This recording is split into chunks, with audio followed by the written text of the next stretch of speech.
नमस्कार मेरे प्यारे दोस्तों, मैं लेकर आया हूं एक नया हॉरर पॉडकास्ट जिसे सुनकर आपको बहुत ही ज्यादा मजा आने वाला है। कहानी शुरू करने से पहले दोस्तों, आपसे एक गुजारिश है। अगर आपको कहानी अच्छी लगे तो चैनल को सब्सक्राइब करके हमारा मनोबल जरूर बढ़ाएं ताकि हम आपके लिए और भी खौफ से भरी कहानियां ला सकें। तो चलिए दोस्तों, अब समय बर्बाद ना करते हुए कहानी शुरू करते हैं। दोस्तों, ये कहानी है नीरज की। नीरज एक गांव में रहने वाला सीधा सादा लड़का है। उसके परिवार में उसके अलावा बस उसकी पत्नी गीता है।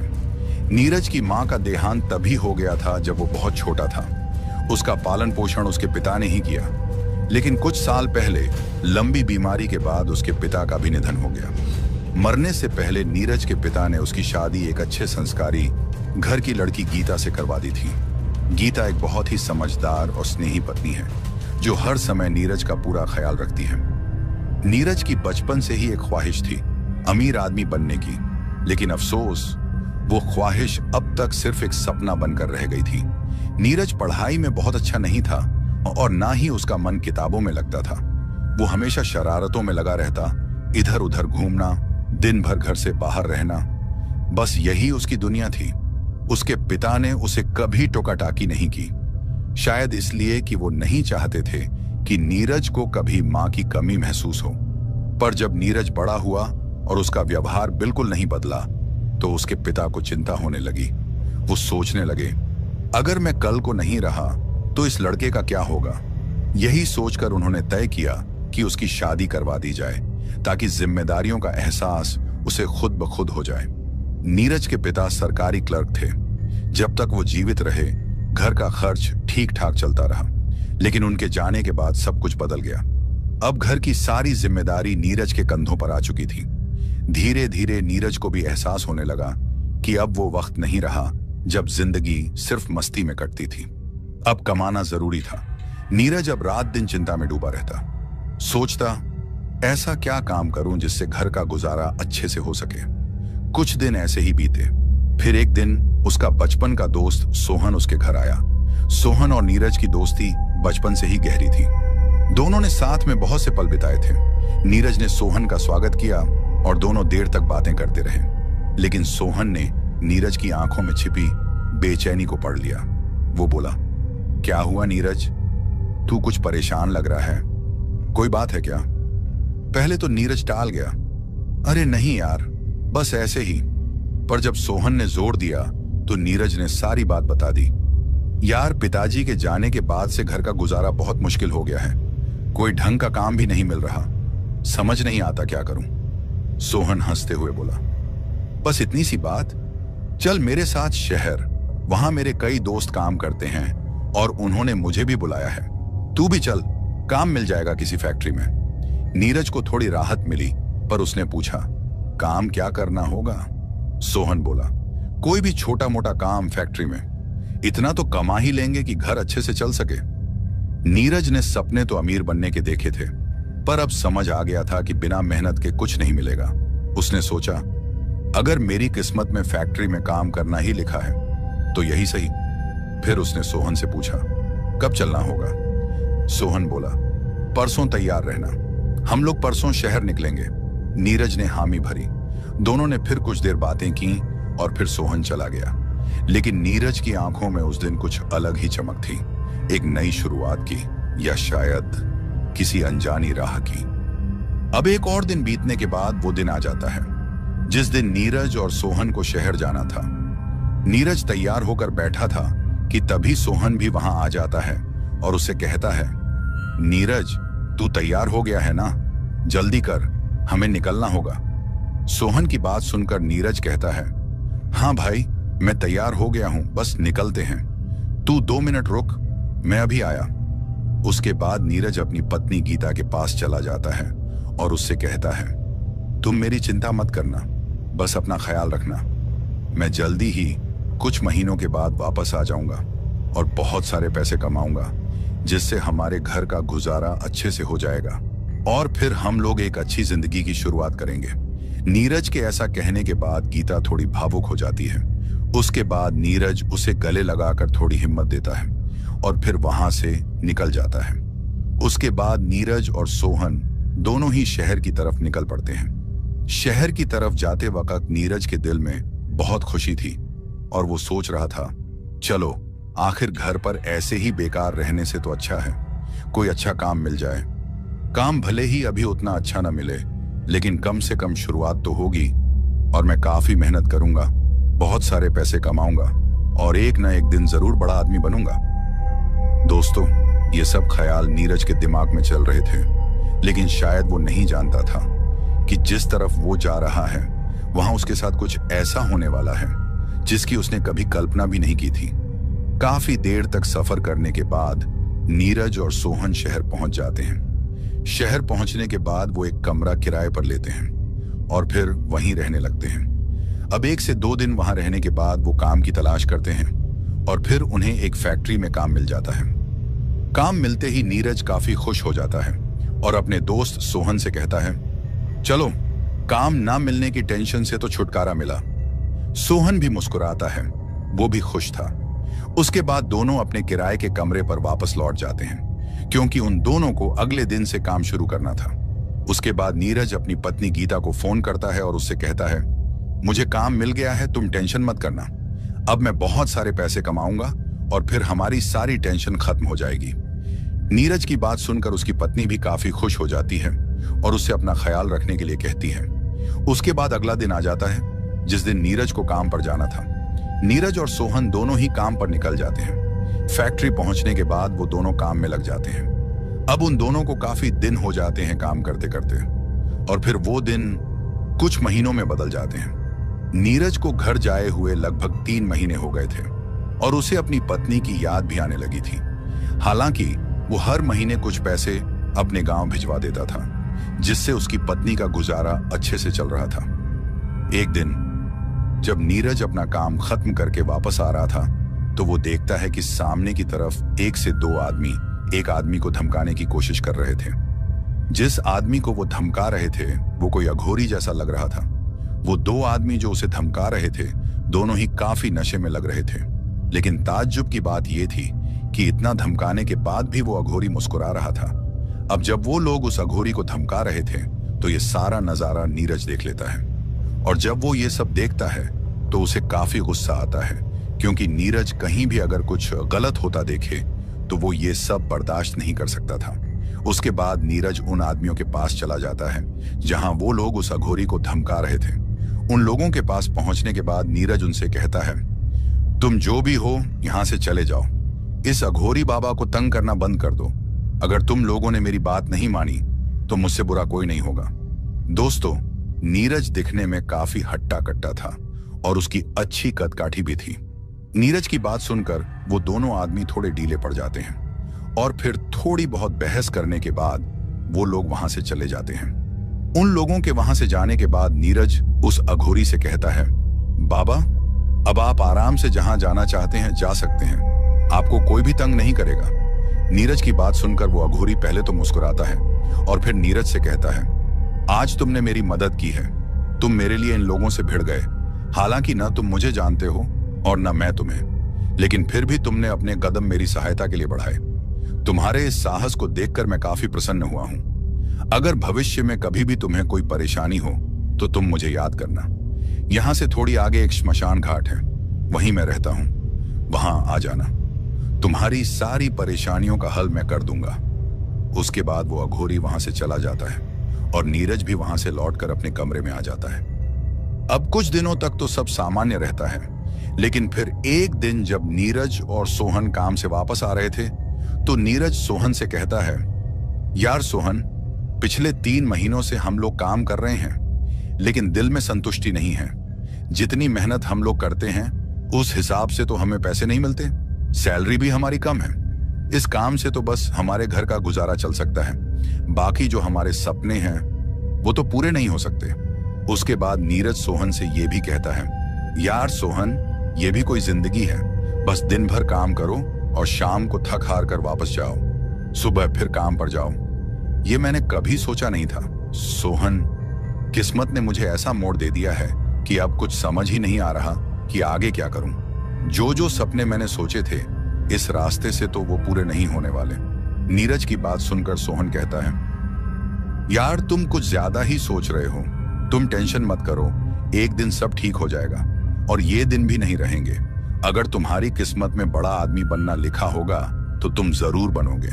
ज्यादा सोचने से कुछ नहीं होता। तुम फिक्र मत करो, सब ठीक हो जाएगा। उसके बाद वो दोनों वहां से आगे चले जाते हैं। अब नीरज और सोहन जब ये बातें रास्ते में वापस जाते हुए कर रहे थे तो उनकी बातें वो अघोरी सुन लेता है। और ये अघोरी वही होता है जिसकी मदद नीरज ने की थी। खैर, अगले दिन नीरज और सोहन को फिर से फैक्ट्री में काम पर जाना था, लेकिन इस बार दोनों की शिफ्ट बदल चुकी थी। यानी कि सोहन की शिफ्ट सुबह से दोपहर 2 बजे तक थी और नीरज की शिफ्ट दोपहर 2 बजे से रात 10 बजे तक की। अब सुबह सोहन तो काम पर चला जाता है क्योंकि उसकी शिफ्ट सुबह थी, लेकिन नीरज दोपहर 2 बजे का इंतजार करता है क्योंकि आज उसे 2 बजे काम पर जाना था। नीरज पूरे दिन उस कमरे में बैठकर सोचता रहता है, यार मैंने अपनी जिंदगी के बारे में क्या सोचा था और ये सब क्या करना पड़ रहा है। कुछ घंटे बीतने के बाद नीरज भी काम पर निकल जाता है और फिर कुछ समय बाद फैक्ट्री पहुंच जाता है। वहां पहुंचने के बाद वो बाकी दिनों की तरह ही अपने काम में ध्यान देता है। फिर जब रात के 10 बजते हैं तो नीरज अपना काम खत्म करके वापस आने लगता है। लेकिन अभी उसे फैक्ट्री से निकले कुछ ही मिनट हुए होंगे कि उसे अपने पीछे से आवाज आती है और वो आवाज एक आदमी की होती है जो कहता है, क्या हुआ बेटा, काफी परेशान लग रहे हो। उस आवाज को सुनकर पहले तो नीरज चौंक जाता है क्योंकि रात के उस अंधेरे में उसे कौन आवाज देगा, यही सोच रहा था। लेकिन फिर उस आवाज को सुनकर नीरज ने अपने मोबाइल की फ्लैशलाइट पीछे की तरफ की और जैसे ही उसने पीछे देखा तो उसे एक अघोरी नजर आता है और ये वही अघोरी होता है जिसे नीरज ने उन लोगों से बचाया था। अब जब नीरज उस अघोरी को देखता है तो वो उससे कहता है, बाबा आप इतनी रात को यहाँ क्या कर रहे हो। तो नीरज की बात सुनकर वो अघोरी कहता है, हम तो अघोरी हैं, हमारे लिए क्या रात और क्या दिन, हम तो चलते ही रहते हैं, जहां ऊपर वाला ले जाए। उसके बाद वो नीरज से पूछता है, क्या बात है, तुम कुछ परेशान लग रहे हो। उस अघोरी की बात सुनकर पहले तो नीरज कहता है, कुछ नहीं बाबा, बस ऐसे ही। लेकिन फिर अघोरी के और ज्यादा पूछने पर नीरज उसे कहता है, बाबा काफी दिनों से परेशान हूं। जो मैंने अपनी जिंदगी के बारे में सोचा था वो तो अब मुझे कभी भी पूरा होता नहीं दिख रहा। अब तो शायद पूरी जिंदगी ऐसे ही गुजरने वाली है। नीरज की बात सुनकर वो अघोरी कहता है, अगर मैं तुम्हारी जिंदगी को बदल दूं तो कैसा रहेगा। अघोरी की बात सुनकर नीरज थोड़ा मुस्कुराता है और फिर कहता है, बाबा आप क्या मेरी जिंदगी बदलोगे। शायद मेरी किस्मत में ऐसे ही जिंदगी बिताना लिखा है। नीरज की बात सुनकर वो अघोरी कहता है, मुझे पता है कि तुम्हारी ख्वाहिश एक अमीर आदमी बनने की है, लेकिन अब कुछ दिनों से तुमने वो आस छोड़ दी है। लेकिन तुम फिक्र मत करो, मैं तुम्हारी मदद करूंगा। जो तुम्हारी ख्वाहिश है उसे मैं पूरा करूंगा। नीरज अघोरी की बात सुनकर कहता है, बाबा आप क्यों मुझे झूठे सपने दिखा रहे हो। क्योंकि नीरज मन ही मन सोच रहा था, ये अघोरी खुद का तो पालन पोषण मुश्किल से कर रहा है और ये मुझे अमीर कैसे बनाएगा। नीरज को तो बस उस अघोरी की बातें झूठी लग रही थीं। लेकिन तभी वो अघोरी नीरज से कहता है, मैं जानता हूं तुम अभी यही सोच रहे हो कि ये अघोरी तुम्हें कैसे अमीर बनाएगा।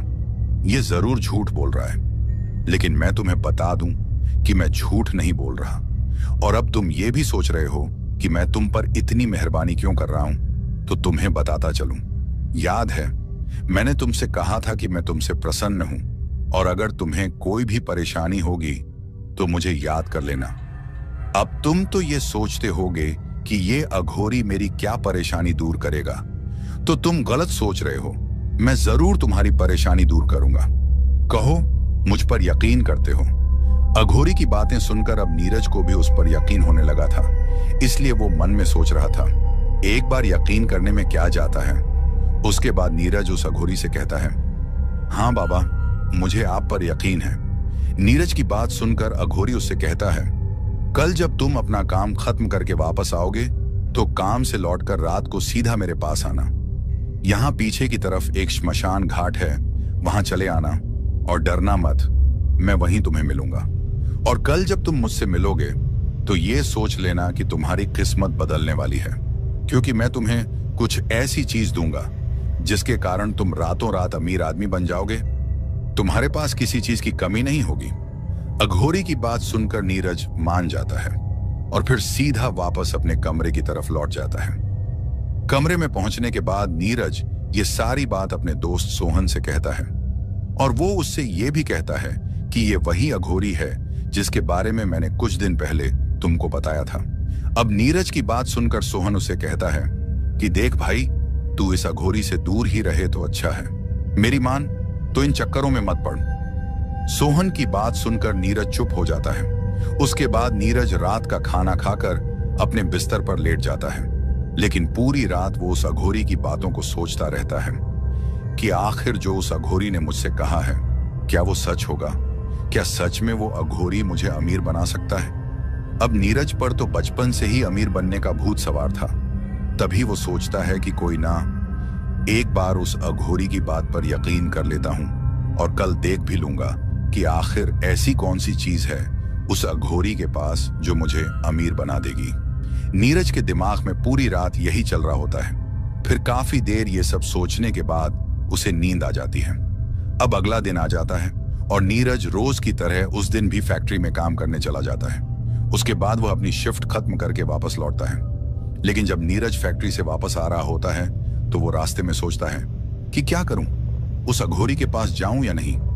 इतनी रात को उस अघोरी के पास जाना क्या ठीक रहेगा? यही सब सवाल नीरज के दिमाग में चल रहे थे। और फिर नीरज ये भी सोचता है कि अगर मैं चला भी जाऊं तो सोहन से क्या कहूंगा। लेकिन फिर काफी देर सोचने के बाद नीरज खुद को उस अघोरी के पास जाने के लिए मना लेता है। उसके बाद वो अपने दोस्त सोहन को फोन करता है और उससे कहता है, सोहन, आज मैं वापस नहीं आऊंगा। मैं यहीं जो फैक्ट्री में मेरे साथ एक लड़का काम करता है, आज मैं उसके घर चला जाऊंगा। नीरज की बात सुनकर सोहन को अजीब तो लगता है, लेकिन फिर मान जाता है और कहता है, कोई बात नहीं। उसके बाद नीरज उस अघोरी के दिए पते की तरफ निकल जाता है, मतलब कि शमशान घाट की तरफ। नीरज काफी दिलदार इंसान था। वो भूत प्रेतों पर विश्वास नहीं करता था और न ही उसे किसी से डर लगता था। इसलिए इतनी रात को बिना डरे वो उस शमशान घाट की ओर चल पड़ता है।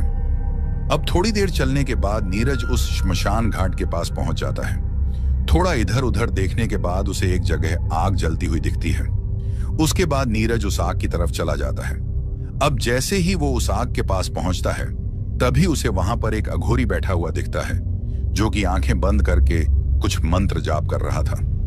अभी नीरज ये सब देख ही रहा था कि तभी वो अघोरी अपनी आंखें खोलता है और फिर नीरज से कहता है, आ गए तुम?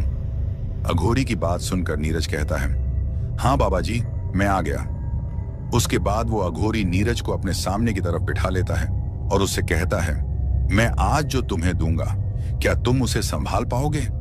अघोरी की बात सुनकर नीरज उनसे कहता है, बाबा, मुझे कुछ समझ नहीं आ रहा। आप क्या मुझे देंगे और मैं क्या संभाल नहीं पाऊंगा? तो नीरज की बात सुनकर वो अघोरी कहता है, जो चीज मैं तुम्हें देने वाला हूं वो मेरी एक सिद्धि है जिसे मैंने काफी तप से प्राप्त किया है, और वो कोई ऐसी वैसी सिद्धि नहीं है। वो सिद्धि तुम्हें रातों रात अमीर बना देगी। अब अघोरी की बात सुनकर नीरज अंदर से काफी खुश हो जाता है और फिर उस अघोरी से कहता है, बाबा जी, ये कौन सी सिद्धि है जिसकी आप बात कर रहे हो? तो नीरज की बात सुनकर वो अघोरी कहता है, ये सिद्धि है करण पिशाचिनी की। और फिर वो अघोरी उससे ये भी कहता है, ये सिद्धि इतनी ताकतवर है कि अगर ये एक बार तुम्हें मिल गई तो तुम जो चाहे उससे करवा सकते हो। वो तुम्हें रातों रात अमीर बना देगी, तुम्हारी हर ख्वाहिश पूरी करेगी, जो भी तुमने आज तक सोची है।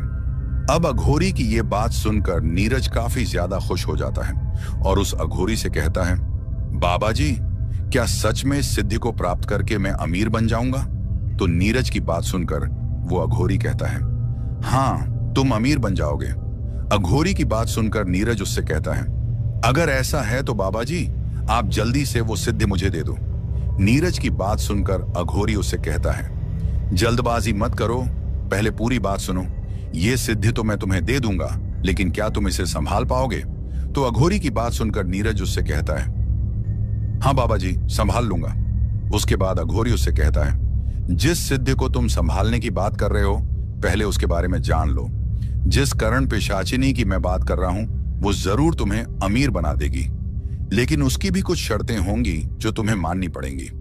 अब अघोरी की बात सुनकर नीरज उससे कहता है, कैसी शर्तें? फिर अघोरी कहता है, वो तुमसे 3 वचन मांगेगी जो तुम्हें उसे देने होंगे।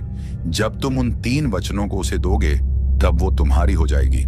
लेकिन एक बात का ख्याल रखना, अगर तुमने उसके ये सारे वचन तोड़ दिए तो फिर तुम्हारी मौत भी हो सकती है, क्योंकि अगर तुमने ऐसा किया, उसके वचन तोड़े, तो फिर वो तुम्हें मार डालेगी। अब ये सब सुनकर नीरज थोड़ा सा डर जाता है, लेकिन फिर खुद को संभालते हुए सोचता है कि अगर अमीर बनना है तो वचन देने में कौन सी बड़ी बात है, और मैं उन वचनों को आखिर क्यों तोड़ूंगा। उसके बाद वो अघोरी नीरज से कहता है, जो भी मैंने तुमसे कहा है इन बातों का ध्यान रखना। और फिर वो अघोरी नीरज से कहता है, क्या तुम तैयार हो? तो अघोरी की बात सुनकर नीरज कहता है, हाँ बाबा जी, मैं तैयार हूं। लेकिन शायद नीरज इस बात से अनजान था कि जिस सिद्धि को लेने की वो बात कर रहा है वो आगे चलकर उसकी जिंदगी को बदतर बनाने वाली है। उसके बाद वो अघोरी काफी मंत्र जाप करता है और फिर कुछ मंत्र नीरज को भी अपने साथ पढ़ने के लिए कहता है। अब काफी देर मंत्र जाप करने के बाद वो अघोरी कुछ मंत्र नीरज को देता है जो कि एक कागज पर लिखे होते हैं, और उसे कहता है कि इन मंत्रों को तुम्हें रोज जाप करना होगा। और वो उसे ये भी बताता है कि कितने दिनों तक तुम्हें ये मंत्र जाप करने होंगे। उसके बाद वो अघोरी नीरज से कहता है, अब तुम्हें अकेले रहना पड़ेगा। अघोरी की बात सुनकर नीरज उससे कहता है, बाबा अकेले मतलब? नीरज की बात सुनकर अघोरी उसे कहता है, तुम्हारे साथ जो तुम्हारा दोस्त रहता है उसे अलग हो जाओ, क्योंकि अगर तुम उसके साथ रहोगे तो शायद उसकी जान पर खतरा हो सकता है, या शायद उसकी जान भी जा सकती है, क्योंकि करण पिशाचिनी तुम्हारे साथ किसी और को बर्दाश्त नहीं करेगी, चाहे वो कोई भी हो। अघोरी की बात सुनकर नीरज हामी भरता है। उसके बाद नीरज उस अघोरी से कहता है, बाबा जब ये सिद्धि पूरी हो जाएगी तो मुझे पता कैसे चलेगा?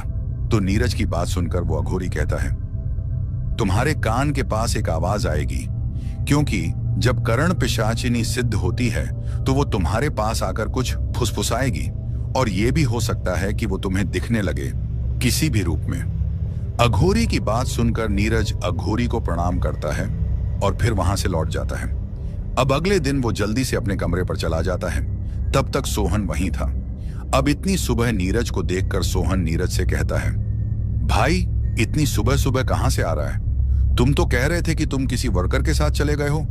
तो सोहन की बात सुनकर नीरज कहता है, हाँ गया था, लेकिन अब पूरे दिन वहां पड़ा थोड़ा रहूंगा।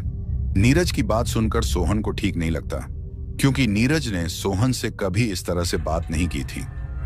उसके बाद नीरज सोहन से कहता है, आज के बाद मैं तुम्हारे साथ नहीं रहूंगा।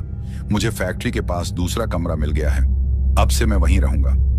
ये सब सुनकर सोहन को काफी अजीब लगता है और वो नीरज से कहता है, क्या हो गया भाई? मैंने कुछ कहा है क्या? मेरी बात का अगर कुछ भी बुरा लगा हो तो मुझे माफ कर देना यार। तुम दूसरा कमरा क्यों कर रहे हो, बताओ तो सही। सोहन की बात सुनकर नीरज उससे कहता है, मुझे इस बारे में बात नहीं करनी। उसके बाद नीरज अपना सामान उठाकर वहां से चला जाता है।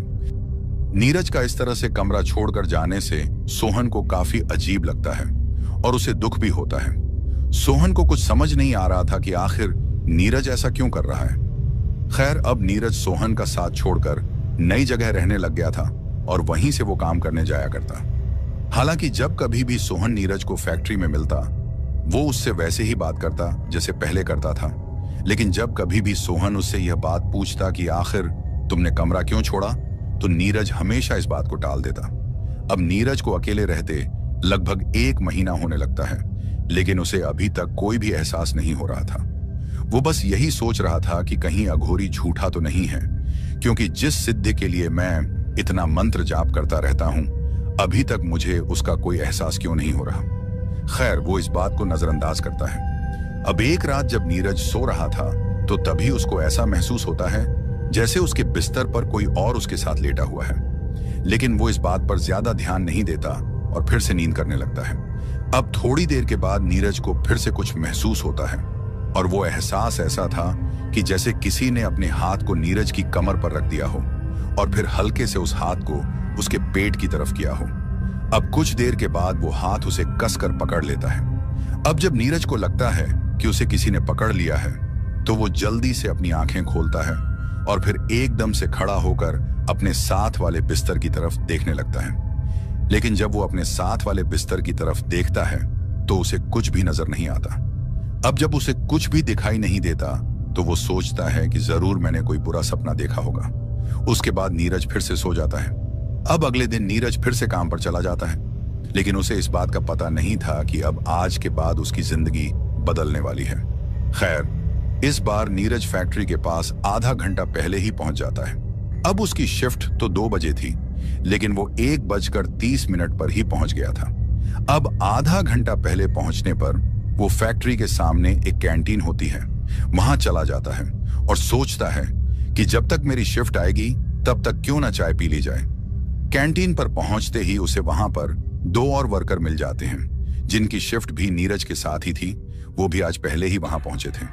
खैर, अब नीरज भी उन 2 वर्करों के साथ बैठ जाता है और फिर चाय मंगवाकर पीने लगता है। अब वो तीनों बैठकर कुछ बातें करने लगते हैं।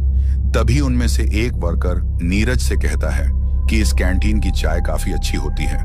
मैं जब भी काम पर आता हूँ यहाँ की चाय पीकर जरूर जाता हूँ। अब तो इस चाय की आदत हो गई है। तो उस वर्कर की बात सुनकर नीरज उसे कहता है कि आज के बाद तुमको ये चाय नसीब नहीं होने वाली। ये बात सुनकर वो वर्कर नीरज से कहता है कि तुम ये कैसी बातें कर रहे हो? क्या तुम्हें मैं ही मिला हूं मजाक बनाने को? तो वर्कर की बात सुनकर नीरज कहता है कि मैं मजाक नहीं कर रहा। उसके बाद नीरज वहां से उठकर फैक्ट्री की तरफ चला जाता है, लेकिन वो दोनों वर्कर नीरज का मजाक बनाते हैं और पीछे से एक दूसरे से कहते हैं कि लगता है ये पागल हो गया है, कैसी उल्टी सीधी बातें कर रहा है। अब जब नीरज फैक्ट्री के अंदर जाता है और फिर काम करने लगता है, तभी उसे एहसास होता है कि अभी मेरे कान में जो कुछ भी मैंने सुना और उन वर्करों को बोला वो सब क्या था। वो कैसे आवाज थी जिसे सुनकर मैंने बिना सोचे समझे कह दिया। अब वो वर्कर मेरे बारे में क्या सोचते होंगे। खैर, नीरज इस बात को नजरअंदाज करके अपने काम पर ध्यान देता है और फिर काम खत्म होने पर वापस चला जाता है। अब आज की रात भी जब नीरज घर पहुंचता है और फिर रात को सोता है तो उसे कल की तरह फिर से वो हाथ अपने ऊपर महसूस होता है और आज वो फिर से डर जाता है। लेकिन इस बार वो सोचता है कि कहीं ये जो कुछ मेरे साथ हो रहा है, कहीं ये उस सिद्धि का काम तो नहीं। उसके बाद नीरज इस बात पर ध्यान न देकर फिर से सो जाता है। अब हर दिन की तरह इस बार भी अगले दिन नीरज काम पर चला जाता है, लेकिन इस बार जब वो फैक्ट्री के पास पहुंचता है तो जो वह देखता है उसे देखकर उसे यकीन नहीं होता। दोस्तों, नीरज जो देखता है वो ये था कि फैक्ट्री के सामने की तरफ जो कैंटीन थी उसमें रात को आग लगने से पूरी कैंटीन जलकर तहस नहस हो गई थी। उस कैंटीन की काफी बुरी हालत हो गई थी। ऐसा लग रहा था जैसे वहां पहले कोई कैंटीन थी ही नहीं। अब जब नीरज ये सब देखता है तो उसे पहले तो यकीन ही नहीं हो रहा था, क्योंकि कल उसने उन वर्करों को जो कुछ बोला था वो सब सच हो गया था।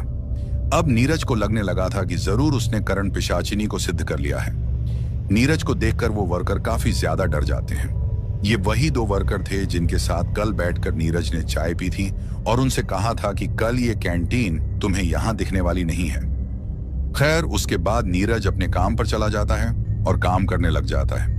अब जो वो दोनों वर्कर्स थे जिनके साथ नीरज ने कल कैंटीन में बैठकर वो बात की थी, वो दोनों वर्कर्स उस बात को दूसरे वर्कर्स को बता देते हैं कि कल नीरज ने हमसे ये सब कहा था और आज वो सब सच हो गया। ये बात पूरी फैक्ट्री में फैल जाती है। खैर, नीरज अपना काम खत्म करके वापस आ जाता है, लेकिन आज की रात नीरज के लिए खास होने वाली थी। कमरे पर पहुंचने के बाद नीरज सबसे पहले तो खाना खाता है और फिर कुछ देर बाद अपने बिस्तर पर लेट जाता है। अब कुछ देर लेटने के बाद उसे नींद आने लगती है और फिर वो सो जाता है। लेकिन पिछली 2 रातों की तरह इस बार भी उसे वो हाथ अपने ऊपर महसूस होता है। लेकिन इस बार जब उसे ऐसा महसूस होता है तो वो कुछ देर बाद करवट बदलता है और जैसे ही वो करवट बदलता है उसे अपने बिस्तर पर कोई दिखाई देता है।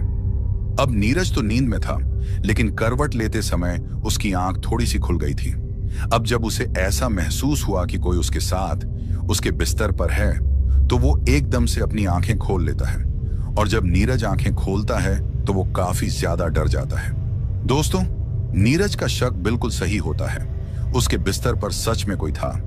जैसे ही नीरज अपनी आंखें खोलता है वो देखता है कि उसके बगल में बिस्तर पर एक लड़की सोई हुई है जो देखने में काफी खूबसूरत लग रही थी और वह नीरज को ही देख रही थी। वो लड़की इतनी खूबसूरत थी कि नीरज ने आज तक वैसी कोई लड़की नहीं देखी थी। लेकिन फिर कुछ देर देखने के बाद नीरज थोड़ा डरते हुए उसे कहता है, तुम कौन हो और यहां मेरे कमरे में क्या कर रही हो? तो नीरज की बात सुनकर वो लड़की पहले तो मुस्कुराती है और फिर कहती है, तुम मुझे नहीं जानते क्या? तुम ही तो इतने दिनों से मुझे बुला रहे थे और अब जब मैं तुम्हारे पास हूं तो तुम मुझसे पूछते हो कि मैं कौन हूं। उस लड़की की बात सुनकर नीरज समझ जाता है और सोचता है कि ये लड़की जो मेरे सामने इस तरह से लेटी हुई है, ये कोई और नहीं, जरूर करण पिशाचिनी होगी। उसके बाद नीरज उससे डरते हुए कहता है, हाँ, मैं जान गया हूं कि तुम कौन हो। नीरज की बात सुनकर वो थोड़ा मुस्कुराती है और फिर कहती है, तुमको मुझसे डरने की जरूरत नहीं है, मैं आज से तुम्हारी होने वाली हूं। उस करण पिशाचिनी की बात सुनकर नीरज उससे कहता है, क्या तुम मेरी सभी ख्वाहिशें पूरी करोगी? तो नीरज की बात सुनकर वो कहती है, हाँ, मैं तुम्हारी सभी ख्वाहिशें पूरी करूंगी, लेकिन सबसे पहले तुम्हें मुझे 3 वचन देने होंगे। अब अघोरी ने पहले ही नीरज को बता दिया था कि वो तुमसे 3 वचन मांगेगी, इसीलिए अघोरी की बात याद करके नीरज उससे कहता है, मैं जरूर तुम्हें वो 3 वचन दूंगा जो तुम मुझसे मांगोगी। नीरज की बात सुनकर वो करण पिशाचिनी कहती है, एक बार फिर से सोच लो, अगर तुमने इन वचनों को तोड़ा तो हो सकता है तुम जिंदा ना रहो। करण पिशाचिनी की बात सुनकर नीरज कहता है, मुझसे सब मंजूर है, तुम अपने वचन बताओ। नीरज अमीर बनने के लिए किसी भी हद तक जा सकता था, इसीलिए उसने उस करण पिशाचिनी को वचनों के लिए हामी भर दी। लेकिन शायद वो इस बात को नहीं जानता था कि वो कितनी बड़ी गलती कर रहा है और आगे चलकर उसके साथ क्या होने वाला है। खैर, नीरज की बात सुनकर वो करण पिशाचिनी उससे कहती है, तो सुनो, मेरा पहला वचन है कि तुम मेरे अलावा किसी भी स्त्री के साथ कोई भी रिश्ता नहीं रखोगे। तुम्हें जो भी शारीरिक संबंध बनाने होंगे वो सिर्फ मेरे साथ ही बनाने होंगे। किसी भी औरत से तुम्हारा कोई भी संबंध नहीं होगा। आज से तुम सिर्फ मेरे रहोगे। बोलो, क्या तैयार हो पहला वचन देने के लिए? अब करण पिशाचिनी की बात सुनकर नीरज पहले थोड़ा सोचता है, क्योंकि उसे अपनी पत्नी गीता की चिंता हो रही थी। लेकिन फिर सोचता है कि अगर मैंने इसे वचन देने से मना कर दिया तो ये चली जाएगी और मैं फिर कभी अमीर आदमी नहीं बन पाऊंगा। दोस्तों, मैंने आपको पहले भी कहा है, अमीर बनने के लिए नीरज किसी भी हद तक जा सकता है। इसलिए नीरज उस करण पिशाचिनी को पहला वचन दे देता है। अब करण पिशाचिनी उससे दूसरा वचन कहती है, आज के बाद तुम अपने घर में किसी भी भगवान की पूजा नहीं करोगे, वचन दो मुझे। नीरज ये वचन भी उसे दे देता है। उसके बाद करण पिशाचिनी उसे अपना तीसरा और आखिरी वचन कहती है। वो कहती है, मुझे तीसरा वचन ये दो कि तुम हमेशा मेरी बात मानोगे। चाहे मैं तुम्हारे कान के पीछे भी कुछ कहूं तो भी तुम उसे कभी भी अनसुना नहीं करोगे और मेरे बारे में किसी को भी कभी कुछ नहीं बताओगे। मुझे वचन दो। करण पिशाचिनी की बात सुनकर नीरज ये तीसरा वचन भी उसे दे देता है। अब जब ये तीनों वचन नीरज से मिल जाते हैं तो वो काफी खुश हो जाती है। वो नीरज से कहती है, आज से मैं तुम्हारी हुई। जब तक तुम जिंदा रहोगे मैं तुम्हारी रहूंगी। मैं तुम्हें कभी छोड़कर नहीं जाऊंगी और न तुम कभी जाना। और इन तीनों वचनों को याद रखना, ये कभी टूटने न पाएं, इस बात का ख्याल रखना। उसके बाद नीरज हामी भरता है। फिर करण पिशाचिनी नीरज के करीब आती है और उसे गले लगाती है। उसके बाद वो उसके साथ शारीरिक संबंध भी बनाती है। अब अगले दिन नीरज काफी खुश था, क्योंकि उसकी अमीर बनने की ख्वाहिश अब जल्दी पूरी होने वाली थी। उसके बाद नीरज उस करण पिशाचिनी से कहता है, मैं अब बिल्कुल भी वक्त गंवाना नहीं चाहता, मुझे अमीर बना दो। तो नीरज की बात सुनकर वो कहती है, तुम रोज की तरह काम पर चले जाओ। अब जब वो करण पिशाचिनी नीरज से ऐसा कहती है तो नीरज को काफी अजीब लगता है और वह कहता है, अब तो तुम मेरे साथ हो, अब मुझे काम पर जाने की क्या जरूरत है? तो नीरज की बात सुनकर वो उससे कहती है, आज तुम काम पर जाओ तो सही, तुम्हें खुद पता चल जाएगा कि आज से तुम्हारी जिंदगी बदलने वाली है। अब करण पिशाचिनी की बात सुनकर नीरज मान जाता है और फिर वो सीधा अपनी फैक्ट्री की तरफ काम करने निकल जाता है। अब जैसे ही नीरज फैक्ट्री पर पहुंचता है तो वो देखता है कि सभी वर्कर्स उसे काफी अजीब नजरों से देख रहे होते हैं, क्योंकि उन 2 वर्कर्स ने पहले ही उन दूसरी फैक्ट्री में काम करने वाले लोगों को वो बात बता दी थी कि नीरज ने जो भी कहा था वो सब सच साबित हुआ है।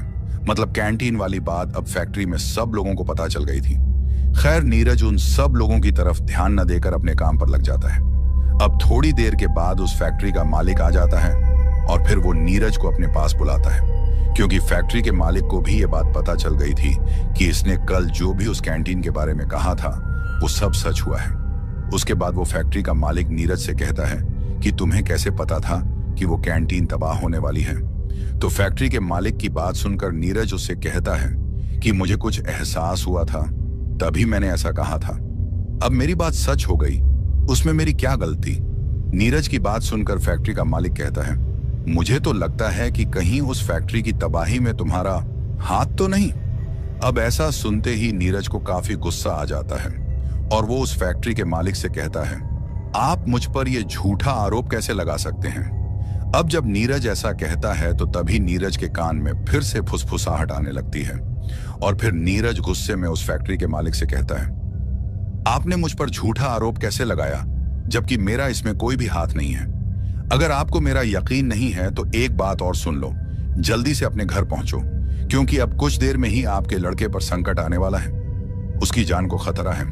अब जब नीरज ऐसा कहता है तो फैक्ट्री के मालिक को भी गुस्सा आ जाता है और वो नीरज को उस फैक्ट्री से धक्के मारकर बाहर निकलवा देता है और उससे कहता है कि ये आदमी पागल हो गया है।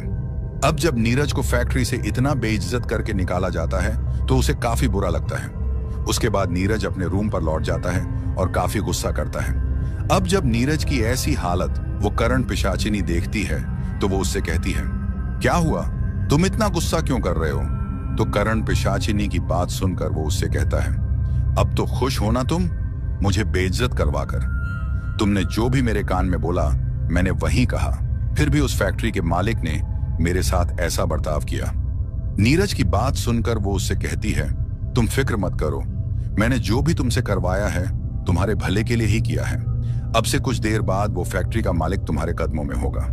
अब जब वो करण पिशाचिनी ऐसा कहती है तो नीरज को काफी अजीब लगता है और वो सोचता है कि आखिर ऐसा कैसे हो सकता है कि फैक्ट्री का मालिक मेरे कदमों में आ जाए। अब नीरज को अपने कमरे पर बैठे कुछ ही वक्त हुआ होगा कि तभी उसके दरवाजे पर कोई दस्तक देता है और उसके दरवाजे को बाहर से कोई जोर जोर से बजाता है। दरवाजा बजता देख नीरज दरवाजा खोलता है और जैसे ही दरवाजा खोलता है उसे अपने सामने फैक्ट्री का वही मालिक दिखता है। फैक्ट्री के मालिक को देखकर उसे काफी अजीब लगता है और उस पर गुस्सा भी आता है, क्योंकि नीरज को उसने इतना बेइज्जत करके निकाला था। अब फैक्ट्री के मालिक को देखकर नीरज उससे कहता है, अब यहाँ क्या लेने आए हो? तुम्हारा मन नहीं भरा क्या मुझे बेइज्जत करके? नीरज की बात सुनकर वो फैक्ट्री का मालिक सीधा नीरज के कदमों को पकड़ लेता है और काफी जोर से रोता है और फिर नीरज से कहता है, मुझे माफ कर दो, तुम जो भी सजा मुझे देना चाहते हो दे सकते हो, लेकिन मेरे बेटे को बचा लो। उसके बाद वो फैक्ट्री का मालिक उससे ये भी कहता है कि मैंने तुम्हारी बात न मानकर काफी बड़ी गलती की है। तुम्हारी बात बिल्कुल सच्ची थी, मेरे बेटे का काफी खतरनाक एक्सीडेंट हो गया है, वो जिंदगी और मौत के बीच लड़ रहा है, अभी वो हॉस्पिटल में एडमिट है। तुम कुछ भी करो उसे बचा लो और मुझे पता है कि तुम जरूर उसे बचा लोगे। अब उस फैक्ट्री के मालिक की बात सुनकर पहले तो नीरज शॉक हो जाता है, क्योंकि उसे यकीन ही नहीं हो रहा था कि जिस मालिक ने उसको फैक्ट्री से बेइज्जत करके निकाला था, अब वही मालिक उसके कदमों में अपनी औलाद के लिए भीख मांग रहा है। लेकिन फिर नीरज ये भी सोचता है कि आखिर मैं इसके बेटे को कैसे बचा सकता हूं, वो तो डॉक्टर का काम है।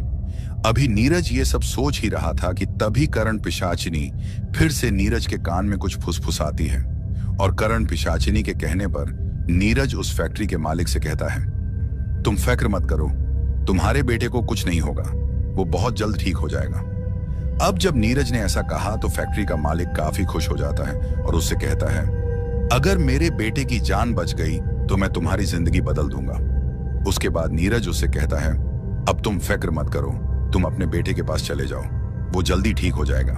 नीरज की बात सुनकर वो मालिक बहुत खुश हो जाता है और फिर वहां से चला जाता है। अब जब नीरज ने ये सब देखा तो वो काफी खुश हो जाता है, क्योंकि जिस मालिक ने उसे बेइज्जत करके निकाला था अब वही उससे माफी मांग कर गया है।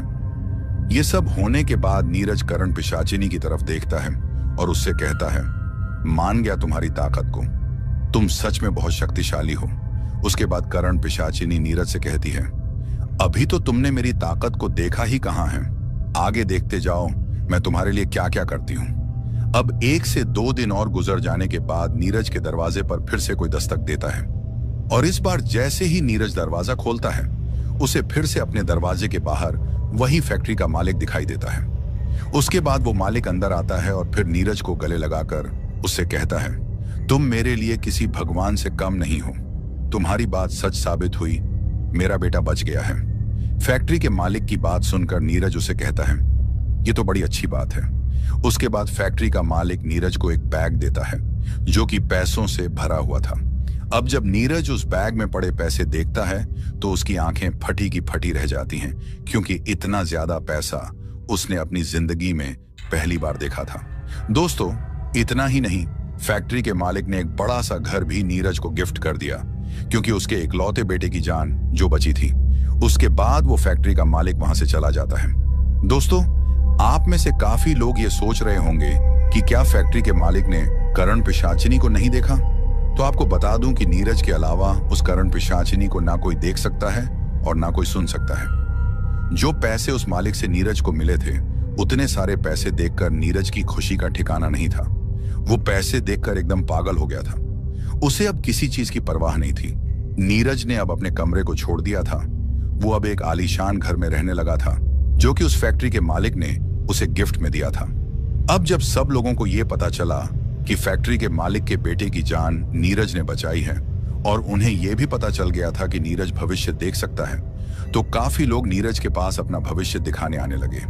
नीरज हर किसी का भविष्य देखकर उसे बताता कि उसके साथ क्या होने वाला है, और जो भी नीरज उनसे कहता वो सब सच होने लगता। अब जब ये सब होने लगता है तो नीरज काफी मशहूर हो जाता है और नीरज एक भविष्य देखने वाला बाबा बन जाता है। दूर दूर से उसके पास लोग अपना भविष्य दिखाने आने लगते और जिसका भी भविष्य नीरज बताता, वो लोग भविष्य देखने के बदले नीरज को काफी पैसे दिया करते। ये सब करण पिशाचिनी का कमाल था, क्योंकि करण पिशाचिनी हर किसी के भविष्य के बारे में नीरज को बताती है और फिर नीरज आगे उन लोगों को। अब काफी दिनों तक ऐसा सिलसिला चलता रहता है और फिर नीरज काफी तेजी से अमीर होने लगता है। अब नीरज का नाम उस शहर के अमीर लोगों में आने लग गया था।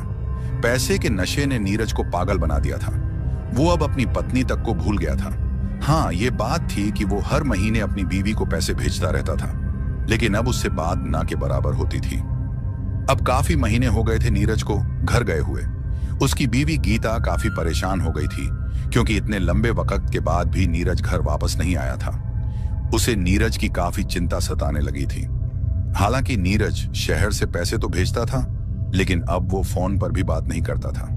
नीरज ने पूरी तरह गीता से दूरी बना ली थी।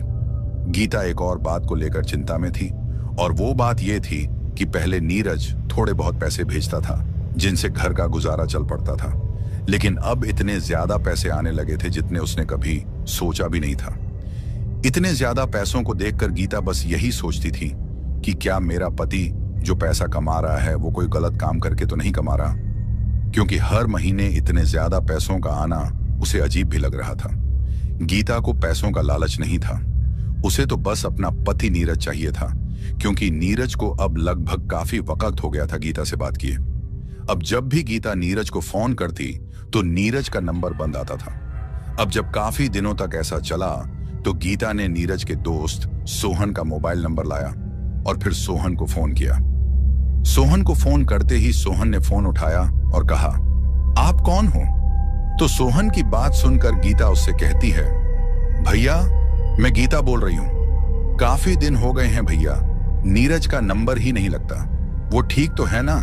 कहां पर है वो? क्या आप मेरी बात उनसे करवा सकते हो?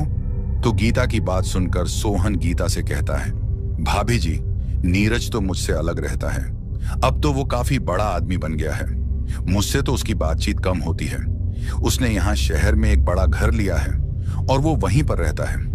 लेकिन भाभी जी, एक बात की समझ मुझे नहीं आई, नीरज ने आपको ये बात नहीं कही क्या? तो सोहन की बात सुनकर गीता उससे कहती है, नहीं भैया, उन्होंने मुझे कुछ भी नहीं बताया, बस हर महीने पैसे भेज देते हैं। अब तो मुझे उनसे बात किए काफी वक्त हो गया है, मुझे तो उनकी काफी चिंता हो रही है। गीता की बात सुनकर सोहन गीता से कहता है, आपको टेंशन करने की कोई जरूरत नहीं, आप भी शहर आ जाओ, मैं आपको लेकर उसके घर ले चलूंगा। सोहन की बात सुनकर गीता भी हामी भरती है और सोहन से कहती है, हाँ भैया, मैं कल ही शहर के लिए आ जाऊंगी। फिर सोहन गीता से कहता है, ठीक है भाभी जी, आप कल ही आ जाइए, मैं कल ही आपको नीरज के पास लेकर जाऊंगा। उसके बाद गीता फोन काट लेती है।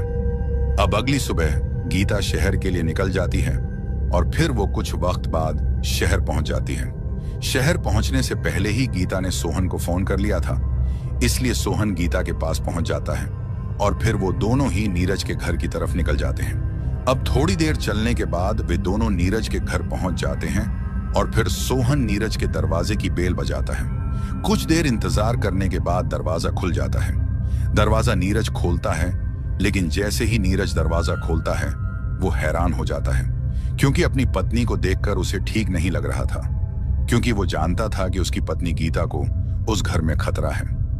लेकिन फिर सोहन उससे कहता है, यार नीरज, अब अंदर भी बुलाएगा कि बाहर ही रखेगा भाभी जी को? उसके बाद नीरज थोड़ा हिचकिचाते हुए कहता है, ऐसी बात नहीं है, अंदर आ जाओ।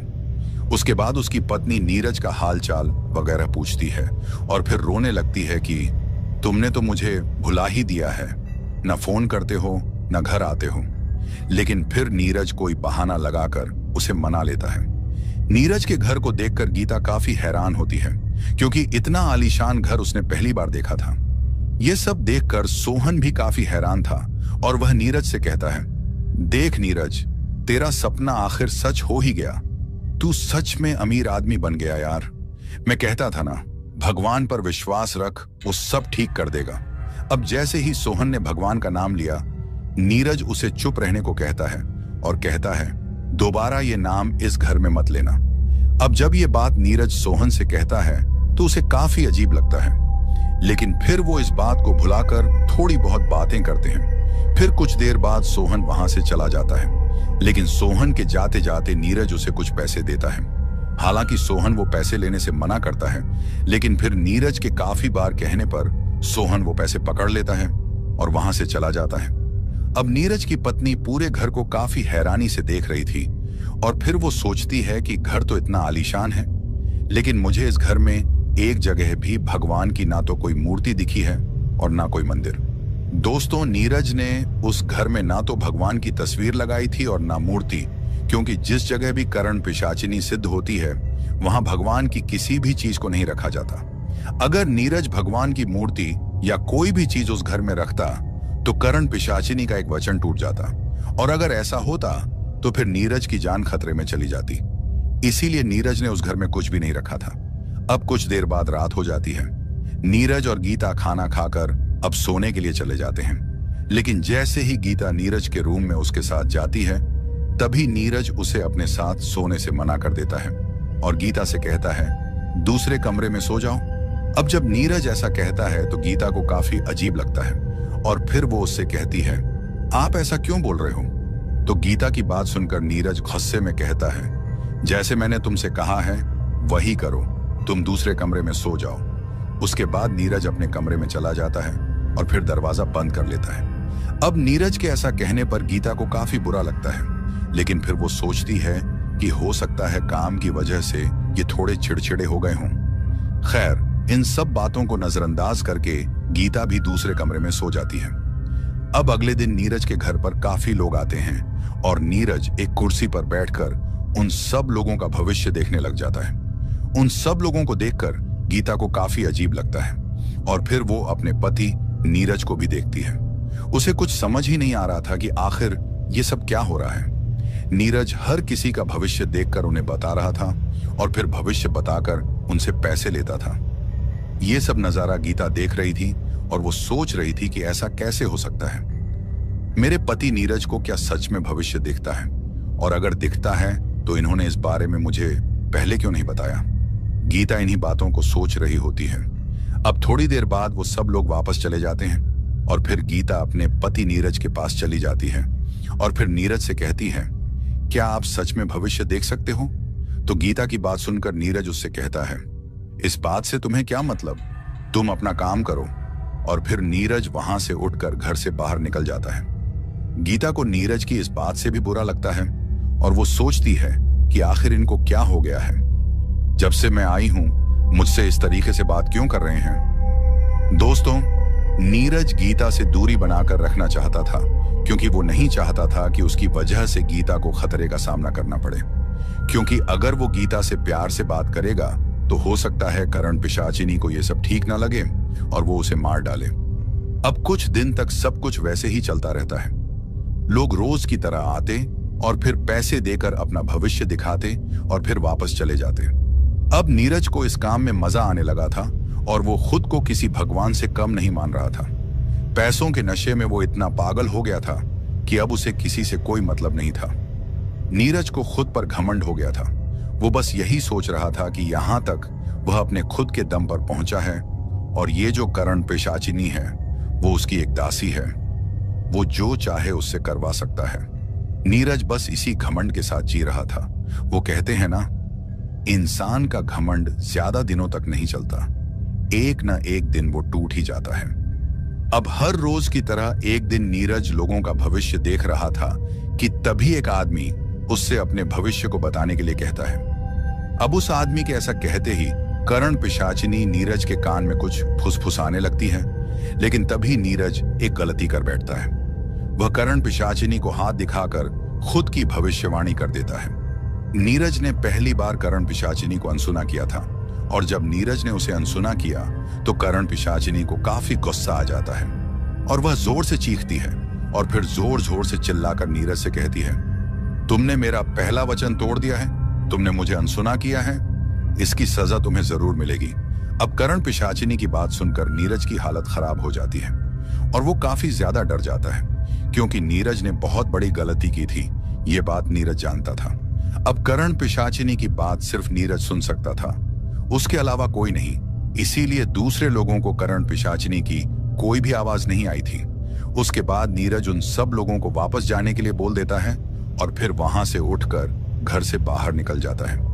घर से बाहर निकलकर नीरज काफी डरा हुआ महसूस करता है क्योंकि वो जान गया था कि उसने कितनी बड़ी गलती की है।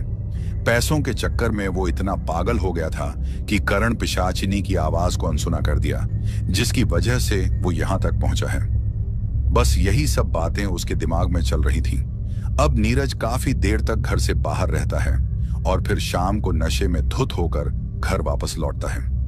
घर वापस आकर जब गीता उसकी ये हालत देखती है तो वो काफी डर जाती है और उसे नीरज की चिंता होने लगती है क्योंकि नीरज ने आज से पहले कभी भी कोई नशा नहीं किया था। अब गीता नीरज को उसके कमरे में ले जाती है और फिर उसे उसके बिस्तर पर सुलाकर वापस आने लगती है।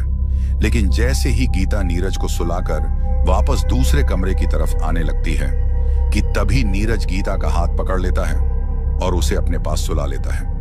अब नीरज नशे में धुत था, उसे इस बात का कोई भी पता नहीं था कि वो क्या कर रहा है और फिर नीरज उस रात अपनी पत्नी के साथ शारीरिक संबंध बना लेता है। नशे में चूर नीरज को कुछ भी पता नहीं चलता कि उसने कितनी बड़ी गलती कर दी है। अब जब सुबह होती है तो नीरज अपनी आंखें खोलता है और नीरज जब अपनी आंखें खोलता है तो वो काफी हैरान हो जाता है क्योंकि उसके बिस्तर पर उसके साथ उसकी पत्नी सोई हुई थी।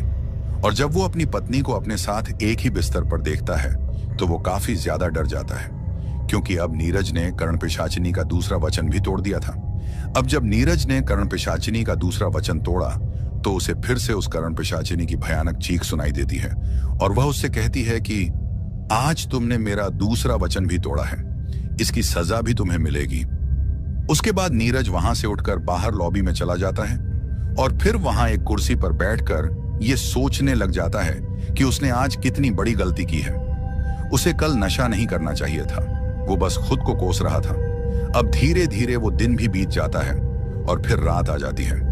अब जैसे ही रात होती है तो नीरज रात का खाना खत्म करके अपने कमरे में चला जाता है और आज वो गीता को अपने साथ नहीं सुलाता बल्कि उससे कहता है कि तुम अपने कमरे में चली जाओ, मेरे ज्यादा करीब आने की कोशिश भी मत करना। नीरज की ऐसी बात सुनकर उसे फिर से दुख होता है क्योंकि गीता को कुछ समझ ही नहीं आ रहा था। कभी उसका पति उससे ठीक से बात करता है और कभी गुस्से से। खैर, नीरज उसके बाद अपने कमरे में चला जाता है और फिर कुछ देर सोचने के बाद उसे नींद आ जाती है। लेकिन शायद उसे इस बात का पता नहीं था कि आज के बाद उसकी नींद हराम होने वाली है। अब जैसे ही नीरज को सोए हुए कुछ ही वक्त हुआ होगा कि तभी उसे महसूस होता है कि उसकी छाती पर कोई बैठा हुआ है। और जब उसे अपनी छाती पर काफी भार महसूस होता है तो नीरज अपनी आंखें खोलता है। अब जैसे ही नीरज अपनी आंखें खोलता है तो नीरज की आंखें फटी की फटी रह जाती हैं और वो डर के मारे कांपने लग जाता है। दोस्तों, जैसे ही नीरज अपनी आंखें खोलता है वो देखता है कि उसकी छाती पर कोई और नहीं बल्कि वही करण पिशाचनी बैठी हुई होती है। लेकिन इस बार उसका पूरा रूप बदल चुका था। अब वो एक खूबसूरत लड़की नहीं बल्कि एक चुड़ैल से भी भयानक नजर आ रही थी। उसकी आंखें बिल्कुल सफेद हो गई थीं, लंबे लंबे दांत और बड़े बड़े नाखून जो कि देखने में काफी भयानक और डरावने लग रहे थे। उसका चेहरा इतना भयानक था कि अगर कोई भी देख ले तो उसे हार्ट अटैक हो जाए। इतना भयानक नजारा देखकर नीरज की हालत खराब हो जाती है और वो थर थर कांपने लग जाता है। नीरज के पूरे शरीर को मानो जैसे लकवा मार गया हो। उसके जिस्म ने जैसे काम करना बंद कर दिया था। अब जब वह करण पिशाचनी उसकी छाती पर बैठी होती है तो वो नीरज से कहती है, तुमने मेरे 2 वचनों को तोड़ा है।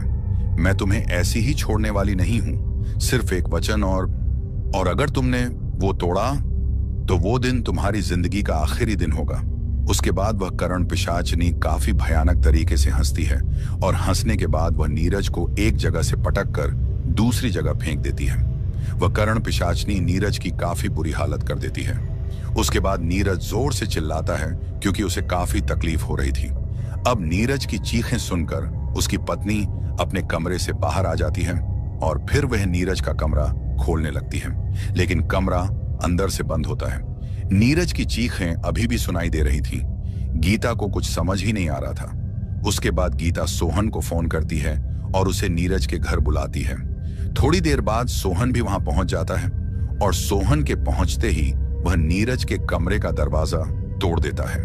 दरवाजा टूटने के बाद जब गीता और सोहन अंदर जाते हैं तो नीरज की हालत देखकर वह लोग काफी डर जाते हैं क्योंकि नीरज खून से लथपथ था और उसकी हालत अब काफी नाजुक थी। सोहन ने देर ना करते हुए जल्दी से अपने दोस्त नीरज को वहां से उठाया और फिर उसे अस्पताल ले गया। गीता भी सोहन के साथ अस्पताल में ही थी। नीरज की ऐसी हालत देखकर गीता काफी रोती है। उसे कुछ समझ ही नहीं आ रहा था कि आखिर नीरज की ऐसी हालत किसने की है। नीरज अस्पताल में जिंदगी और मौत के बीच लड़ रहा था। उसके बाद गीता सोहन से कहती है, सोहन भैया, तुम दोनों के बीच ऐसा क्या हुआ था जो मेरे पति तुमसे अलग रहने लग गए? तो गीता की बात सुनकर सोहन गीता से कहता है, हमारे बीच ऐसा कुछ भी नहीं हुआ था, लेकिन पता नहीं नीरज को क्या हुआ था। उसने सिर्फ मुझसे ये कहा था कि मैं तुम्हारे साथ नहीं रहूंगा, मुझे अलग रहना है। बस यही बात हुई थी मेरी नीरज से। उसके बाद गीता सोहन से कहती है, भैया कोई तो बात होगी जो आपसे ये अलग हुए होंगे, थोड़ा अपने दिमाग पर जोर देकर सोचो। तो गीता की बात सुनकर सोहन उससे कहता है, नीरज के कमरा छोड़ने के एक दिन पहले उसने मुझे एक अघोरी के बारे में बताया था कि वो उसे अमीर बना देगा। फिर मैंने नीरज से कहा था कि अघोरी की बातों में मत आना। बस मुझे इतना ही याद है। उसके अगले दिन नीरज मुझसे अलग रहने लग गया था। सोहन की बात सुनकर गीता उसे कहती है, वो अघोरी कहाँ रहता है सोहन भैया, क्या आपको मालूम है? तो गीता की बात सुनकर सोहन उसे कहता है, एक बार नीरज ने मुझसे कहा था कि यहीं जहां मैं रहता हूं वहां से थोड़े पीछे की तरफ एक शमशान घाट है, वहीं वो अघोरी रहता है। लेकिन भाभी जी, आप उस अघोरी के बारे में क्यों पूछ रही हो? तो सोहन की बात सुनकर गीता कहती है, सोहन भैया, तुम मानो या ना मानो, इसमें जरूर उस अघोरी का हाथ है। हमें उस अघोरी को ढूंढना होगा। उसके बाद सोहन और गीता दोनों उस शमशान घाट पर चले जाते हैं और जैसे ही वो वहां पहुंचते हैं उन्हें एक अघोरी वहां बैठा हुआ दिखता है। अब जैसे ही वो अघोरी उन्हें देखता है तो गीता और सोहन उसके पास चले जाते हैं। अब जैसे ही गीता उस अघोरी को बुलाने वाली होती है तभी वो अघोरी आगे से कहता है, मुझे पता था कि तुम लोग आओगे, मैं तुम लोगों का ही इंतजार कर रहा था। अब अघोरी के ऐसा कहते ही गीता उससे कहती है, बाबा जी, मेरे पति को बचा लो। तो गीता की बात सुनकर अघोरी उससे कहता है, तेरा पति बहुत लालची निकला, उसे अमीर बनने का लालच था, उसकी सजा वो भुगत रहा है। अमीर बनने के बाद उसने मुझे एक बार भी याद नहीं किया। तुम सभी इंसान एक जैसे होते हो। जब तुम लोगों को अपना मतलब निकल जाता है तो फिर तुम किसी की कोई परवाह नहीं करते। अघोरी की बात सुनकर सोहन उससे कहता है, बाबा कुछ भी करो, मेरे दोस्त को बचाओ। तो सोहन की बात सुनकर वो अघोरी कहता है, जब तक तुम्हारा दोस्त तीसरा वचन नहीं तोड़ता तब तक तुम्हारे दोस्त को कुछ नहीं होगा। वो तुम्हारे दोस्त को हर रोज अधमरा करके छोड़ेगी, क्योंकि उसने कर्ण पिशाचिनी के 2 वचन तोड़े हैं जिनकी सजा उसे मिल रही है। जब तक वो तीसरा वचन नहीं तोड़ेगा तब तक वो उसे मरने भी नहीं देगी। अब अघोरी के ऐसा कहते ही गीता और सोहन उस अघोरी के कदमों में गिर जाते हैं और फिर गीता काफी जोर से रोने लगती है। गीता के रोने से वो अघोरी थोड़ा नरम पड़ जाता है और फिर गीता से कहता है, ठीक है, मैं तुम्हारी मदद करूंगा, लेकिन अपने पति को समझा देना कि भविष्य में कभी भी अमीर बनने के लिए लालच ना करे, क्योंकि लालच ही इंसान को मिट्टी में मिला देती है। उसके बाद वह अघोरी गीता को विभूति देता है और उससे कहता है, इस विभूति को अपने पति के जिस्म पर लगा देना। जब तक ये विभूति उसके शरीर पर होगी वो कर्ण पिशाचिनी उसका कुछ नहीं बिगाड़ सकती। ये विभूति तुम्हें तब तक लगानी होगी जब तक वो ठीक नहीं हो जाता, और जैसे ही वो ठीक हो जाए तुम उसे मेरे पास लेकर आना। अघोरी की बात सुनकर गीता वो विभूति ले लेती है और फिर वहां से चली जाती है। सोहन भी गीता के साथ अस्पताल चला जाता है। अब अघोरी ने जैसे कहा था गीता वैसा ही करती है, मतलब कि विभूति को नीरज के शरीर पर लगा देती है। अब थोड़े दिनों के बाद नीरज की हालत सुधरने लगती है और फिर कुछ दिनों बाद वो एकदम से ठीक हो जाता है। लेकिन गीता उस विभूति को हर रोज नीरज को लगाती थी। अभी भी नीरज को उस कर्ण पिशाचिनी ने छोड़ा नहीं था। हालांकि वो उसे नुकसान नहीं पहुंचा सकती थी, लेकिन हर रोज नीरज के सपने में आकर उसे धमकाती थी कि मैं तुम्हें नहीं छोड़ूंगी। अब गीता ज्यादा देर नहीं करना चाहती थी। वो नीरज को लेकर सीधे उस अघोरी के पास पहुंच जाती है। अघोरी को देखकर नीरज अघोरी के पैरों में गिर जाता है और उससे माफी मांगता है। फिर उस अघोरी से कहता है, बाबा जी मुझे बचा लो, वो मुझे मार डालेगी। आज के बाद मैं कभी भी लालच नहीं करूंगा। नीरज की बात सुनकर वो अघोरी उससे कहता है, चलो तुम्हें अपनी गलती का एहसास हुआ, इतना ही काफी है। उसके बाद वह अघोरी नीरज और उसकी पत्नी गीता को एक घेरे में रखता है और उनसे कहता है, चाहे कुछ भी हो जाए इस घेरे से बाहर मत निकलना जब तक मैं तुमसे ना कहूं। नीरज और गीता अघोरी की बात मानकर हामी भरते हैं। उसके बाद वो अघोरी काफी मंत्रोच्चारण करता है। अब कुछ देर तक मंत्र पढ़ने के बाद वो कर्ण पिशाचिनी वहां आ जाती है और वो काफी डरावने रूप में वहां पहुंचती है।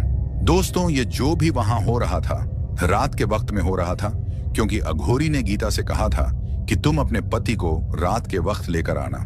अब कर्ण पिशाचिनी के वहां पहुंचने के बाद वो नीरज और गीता पर काफी हमला करने की कोशिश करती है, लेकिन घेरे के अंदर रहने की वजह से वो उनका कुछ भी नहीं बिगाड़ सकती थी। अब कुछ देर तक अघोरी के मंत्र पढ़ने के बाद वो कर्ण पिशाचिनी काफी ज्यादा चीखती है। उसकी चीखों से ऐसा महसूस हो रहा था जैसे कि वो कष्ट में हो। उसके बाद वो कर्ण पिशाचिनी एक धुएं में बदल जाती है और फिर गायब हो जाती है। उसके बाद वो अघोरी नीरज और गीता से कहता है, अब तुम लोग सुरक्षित हो, आज के बाद वो तुम्हारा कुछ भी नहीं बिगाड़ सकती। उसके बाद नीरज और गीता उस अघोरी का धन्यवाद करते हैं और फिर उसका आशीर्वाद लेकर वहां से वापस आ जाते हैं। दोस्तों, हमें कभी भी इन सिद्धियों की तरफ नहीं जाना चाहिए। चाहे कोई भी सिद्धि हो, हमें इन चीजों से बचना चाहिए और हमें कभी भी लालच नहीं करनी चाहिए, क्योंकि लालच ही इंसान को मिट्टी में मिला सकती है। तो दोस्तों, कैसी लगी हमारी ये कहानी? अगर आपको ऐसी और भी कहानियां सुननी हैं, तो हमारे चैनल को सब्सक्राइब करना बिल्कुल मत भूलिएगा।